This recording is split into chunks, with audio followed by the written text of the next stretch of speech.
This is Mexico, the 10th largest country in the world with a population of 130 million. Mexico is one of the most important countries among the 21 forests, and the reason for this is its location and history. Mexico has America in the north, Pacific Ocean in the south and west, and Pacific Ocean in the southeast. Guatemala is situated on the Balance and Caribbean Sea, while on the eastern side is the Gulf of Mexico. Mexico has been a bastion of different colors and civilization for thousands of years. You will probably be surprised to know that the world's largest pyramid is not in Egypt, but in the Mexican state of Mexico, which is called D Pyramid. It is said that of Chula, before the arrival of Europeans, there were many colors and civilizations here. First of all, the Max people settled here, then in around 200 AD, the Maya came here and ruled over Central and South America for about 700 years. The Maya civilization of their time.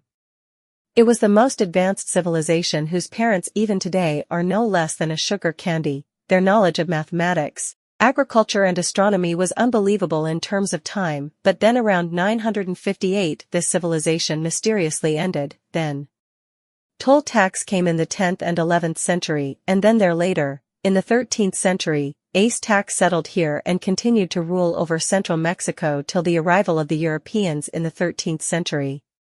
One thing has remained common in these thousands of years, and that is the living pattern of the people.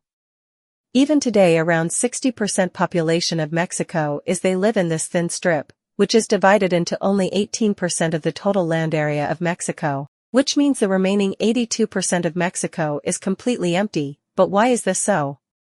Why have humans been living in this small area in Mexico for thousands of years? And a very important question is what is going to happen in the future that can make Mexico an economic giant?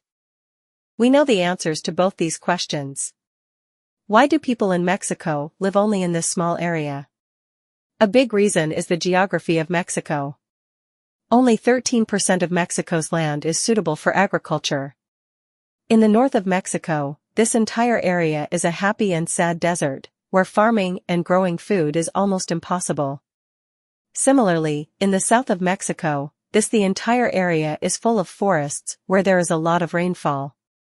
It is very difficult to build infrastructure here, because to build roads or buildings, you need solid concrete, but the rainfall here is so much that it is practically impossible, and that is why this 1,100 m of Mexico's there are only 8 paved roads on the kilometer-long chess border that connect Mexico to Central America, and similarly, if we go a little further south, there is not a single road between Paloma and Colombia that connects these two hubs of America.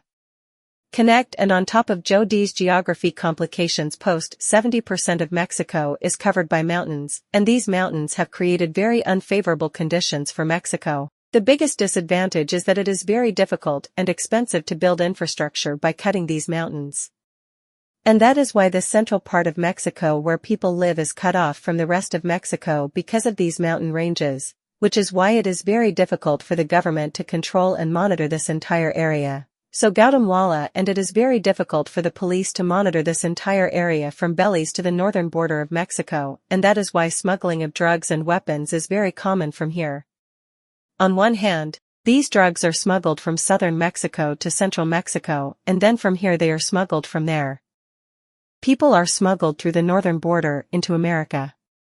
Now here, because there is desert and high mountains, it is very difficult for the police to stop this smuggling.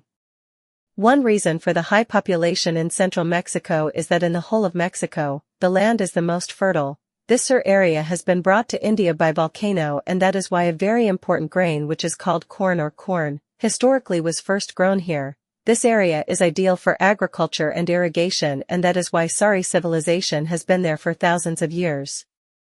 It used to be populated here. Similarly, Varas, the most important city for the economy of Mexico, is a coastal CD connected to the sea on the eastern border of Mexico. 35% of the water supply of the whole of Mexico comes from here. This is the point from where Spanish American and the French army entered Mexico in the 16th and 19th centuries and captured its capital Mexico City.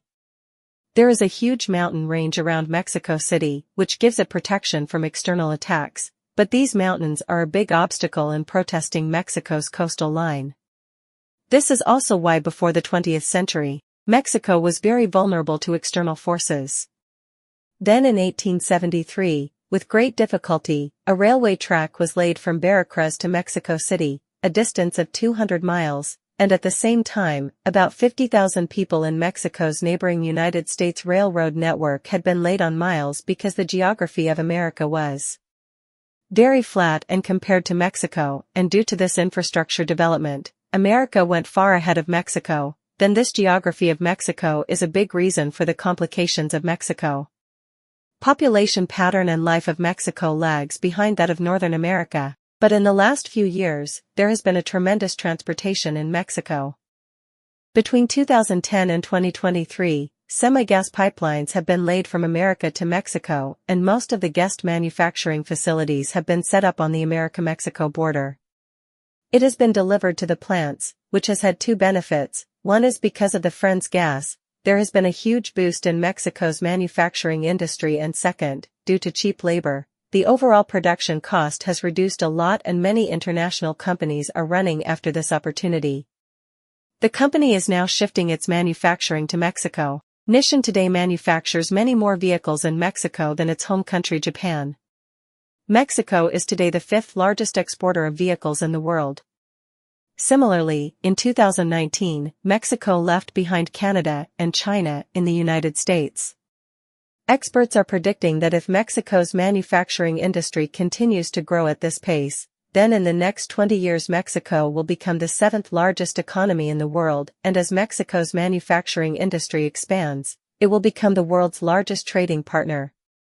Not only this, the population of Mexico will also change. Many people will start moving out of this central area and start settling on the northern border because many factories are being set up in this area, and due to being right on the border, the products produced from these factories will be affected. There is no additional tax in America. It has been like this that Mexicans have now decided to find a solution to their bad geography, and when a nation collectively takes such a decision, then no one can stop it from taking it forward. These are the sources.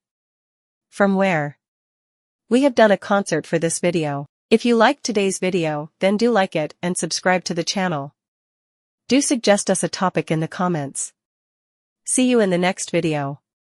Take care.